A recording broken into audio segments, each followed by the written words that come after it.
அனைவருக்கும் வணக்கம். இன்றைக்கி நம்ம சேனலில் ஒரு டேஸ்டான பெங்காலி ஸ்வீட் ரெசிபி கச்சகோலா எப்படி செய்யலான்னு பார்க்கலாம். இந்த ஸ்வீட் ரெசிபி பார்த்திங்கன்னா நம்ம வீட்டிலே ஈஸியாக செய்கிற அளவுக்கு இருக்கும். இப்போ இது செய்கிறதுக்கு 1/2 லிட்டர் பால் எடுத்துக்கலாம். பால் நல்லா கொதிக்கிற வரையும் இந்த மாதிரி கரண்டி வச்சு கிண்டி விட்டுட்டே இருக்கலாம். பெங்காலி ஸ்வீட்ஸ் ரெசிபி நிறையாவே இருக்குது. அப்கமிங் வீடியோஸில் நான் உங்களுக்கு ஷேர் பண்ணுறேன். இதில் 2 டேபிள் ஸ்பூன் அளவுக்கு லெமன் ஜூஸ் சேர்த்துக்கலாம்.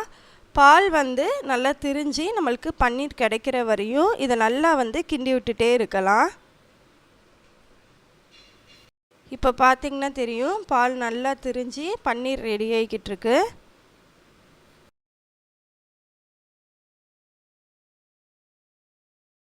இந்த மாதிரி நல்லா பன்னீர் ரெடியாகி வந்ததுமே இப்போ ஒரு பவுலில் நம்ம வடிகட்டி வச்சு அதுக்கு மேலே ஒரு துணி வச்சு நம்ம ஃபில்ட்ரு பண்ணி எடுத்துடலாம்.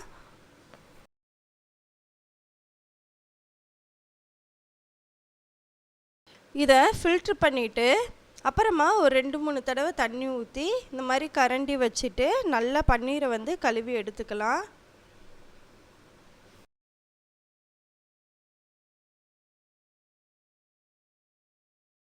இந்த துணியை நல்லா முடிச்சு போட்டு தண்ணி எல்லாமே நல்லா இறங்குற அளவுக்கு நம்ம இதை ஃபில்ட்ரு பண்ணி 1 மணி நேரம் இதை நல்லா கட்டி வச்சு எடுத்துக்கலாம். இப்போ தண்ணி எல்லாமே நம்மளுக்கு நல்லா ஃபில்டர் ஆகி இந்த மாதிரி நம்மளுக்கு ரெடியாகி வந்திருக்கும். இப்போ இந்த பன்னீரை நல்லா உதிர்த்து விட்டு எடுத்துக்கலாம். நம்ம கடையில் பன்னீர் வாங்கினாலுமே இந்த மாதிரி நம்ம இந்த ஸ்வீட் செய்யலாம் ஈஸியாக. இப்போ இதை 2 பார்ட்டாக பிரித்து எடுத்துக்கலாம்.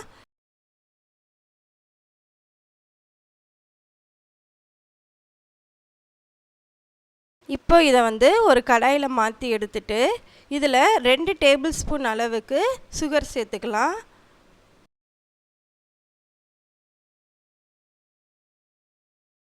சுகரும் பன்னீரையும் நல்லா கிளறி விட்டுட்டு அப்புறமா இதை ஒரு ஸ்டவ்வில் மாற்றி எடுத்துக்கலாம்.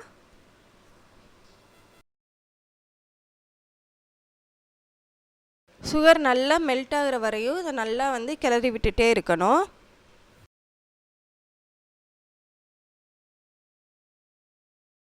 இப்போ இதில் 3 டேபிள் ஸ்பூன் அளவுக்கு மட்டும் கண்டென்ஸ்டு மில்க் சேர்த்துக்கலாம். நம்ம 1/2 லிட்டர் பால் எடுத்துருக்கனால பன்னீர் நம்மளுக்கு கம்மியாக தான் கிடச்சிருக்கும். அதனால் 3 டேபிள் ஸ்பூன் அளவுக்கு மட்டும் இதில் கண்டென்ஸ்டு மில்க் சேர்த்துக்கலாம். இப்போ 1 லிட்டர் பால் எடுத்தீங்க அப்படின்னா 1/4 கப் அளவுக்கு கண்டென்ஸ்டு மில்க் சேர்த்துக்கோங்க. இப்போ இதை நல்லா கிளறி விட்டுட்டே இருக்கணும். கொஞ்ச நேரம் ஆக ஆக இது நம்ம வீட்டில் பால்கோவா செய்வோம்ல, அது மாதிரி நல்லா இந்த மாதிரி திரண்டு வரும். அப்படி இருக்க ஸ்டேஜில் நம்ம ஸ்டவ்வை ஆஃப் பண்ணிவிட்டு இதை ஒரு பிளேட்டுக்கு மாற்றிடலாம். இப்போ பாருங்கள், நல்லா ரெடியாகி வந்துருச்சு. இப்போ இதை ஒரு பிளேட்டில் நம்ம மாற்றி எடுத்துக்கலாம். ரொம்ப டைம் எடுக்காமல் ஒரு 3 நிமிஷத்துலேயே இந்த மாதிரி ரெடியாகி வந்துடும். இப்போ நம்ம ஆல்ரெடி வச்சுருந்த பன்னீரோட இதை நல்லா மிக்ஸ் பண்ணி எடுத்துக்கலாம்.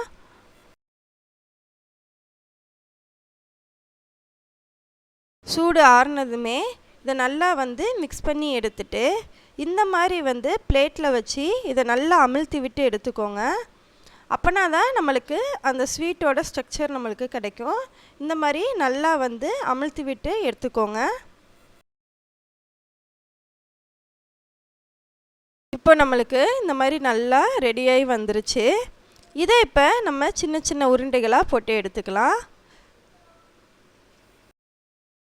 நம்ம குலோப் ஜாமுனுக்கெலாம் போடுற மாதிரி குட்டி குட்டி உருண்டைகளாக இதை போட்டு எடுத்துக்கலாம். ஈஸியாக இந்த மாதிரி நம்மளுக்கு உருண்டை பிடிக்க வந்துடும்.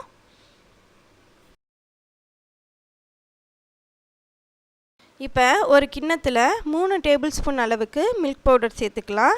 நம்ம ரெடி பண்ணி வச்சுருந்த உருண்டையை இதில் மில்க் பவுடரில் சேர்த்து நல்லா கலந்து விட்டு எடுத்துக்கலாம். இந்த மாதிரி கலந்து விட்டு எடுத்துக்கலாம். இப்போ பார்த்திங்கன்னா ஒரு டேஸ்டியான கச்சகோலா ரெசிபி ரெடி ஆயிடுச்சு. டேஸ்ட் பார்த்திங்கன்னா ரொம்பவே அருமையாக இருக்கும். வீட்டில் ட்ரை பண்ணிவிட்டு கமெண்ட் சொல்லுங்கள். அப்படியே நம்ம சேனலை சப்ஸ்கிரைப் பண்ணிடுங்க.